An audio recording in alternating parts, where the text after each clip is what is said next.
The fork froze halfway to my mouth when she said it. How does it feel being the most useless one here? Jessica's voice dripped with mockery. Wine glass tilted in her manicured hand like she just won something. My wife Amanda didn't flinch. She laughed. They all laughed. Her parents, her brother, even Amanda's smug little cousin who barely made rent. Everyone but me. I didn't blink, didn't twitch. I just smiled. And then I said it.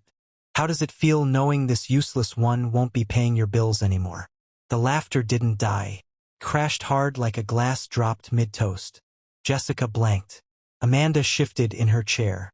I set my fork down gently. My appetite had left weeks ago. Let me rewind. I used to love Amanda fully, selflessly. I funded her startup when no one else believed in her. Took her sister in when she lost her job. Paid off her mother's medical debt without ever asking for thanks. They said I was solid, the rock, the dependable one. Behind my back, they said I was boring, predictable, safe. What they meant was expendable. I didn't see it coming. Not at first. The comments were subtle at first. The jokes about how Amanda could have done better, about how lucky I was. I laughed with them. Fool that I was. Then came the late-night texts Amanda hid. The unexplained girl trips that always coincided with hotel charges from cities she wasn't supposed to be in. I didn't confront her.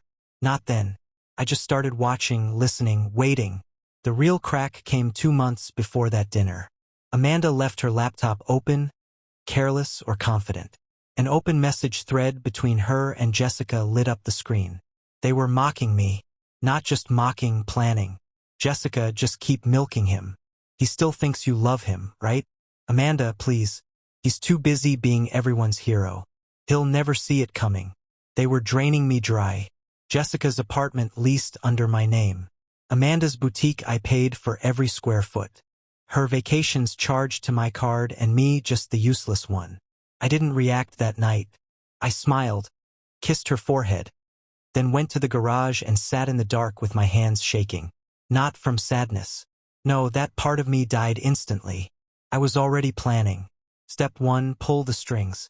I transferred everything out of our joint accounts. Quietly, legally. My lawyer, Kevin, had it all set up months ago when I first got suspicious. I froze the cards, canceled the automatic transfers Jessica relied on, changed passwords, revised the will. Step 2, gather evidence, phone records, screenshots, GPS logs, security footage from the condo building where Amanda met her supplier. Spoiler, it wasn't merchandise she was picking up. I documented everything, sent copies to my lawyer, accountant, and eventually her parents. Step 3, wait. Wait for dinner. So, there we were around that smug little table, faces lit by candlelight and lies. Jessica looked at me, confused. What do you mean? I leaned back in my chair, voice steady. I mean, as of this morning, your rent no longer covered, your car repossessed by Friday, your credit card declined. Next swipe. Amanda stared. What are you talking about? I looked at her then. Really? Looked. The woman I once adored. Now just another hollow vessel of greed and entitlement. Check your phone, I said. She did. So did Jessica. Gasps, then silence.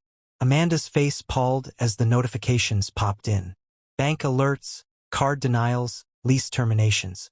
Jessica's phone buzzed next. A lawsuit notice from my lawyer regarding credit fraud. She'd been using my identity to apply for loans. Then came the second wave. Her parents looked down at the envelopes I had slipped under their plates.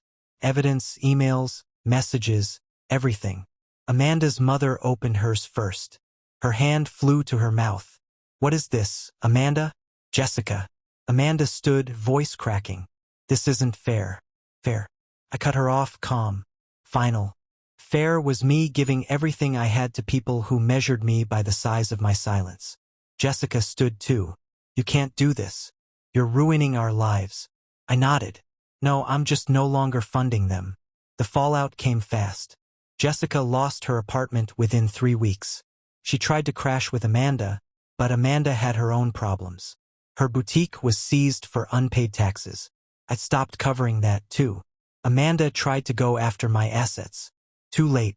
Prenup reinforced airtight thanks to a last-minute post-nup revision she signed in Vegas. Drunk, giddy, and clueless.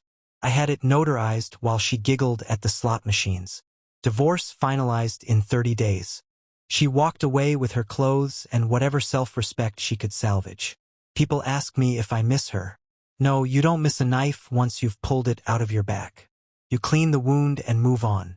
What I do miss is the illusion that I was part of something real.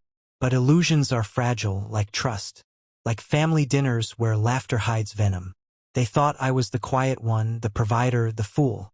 They forgot quiet doesn't mean weak, and providing doesn't mean blind. Now I sleep better. The house is quiet, peaceful. The only sound I hear now is the echo of that dinner and the silence that followed my smile. It wasn't just revenge. It was a reminder. Some of us play the long game.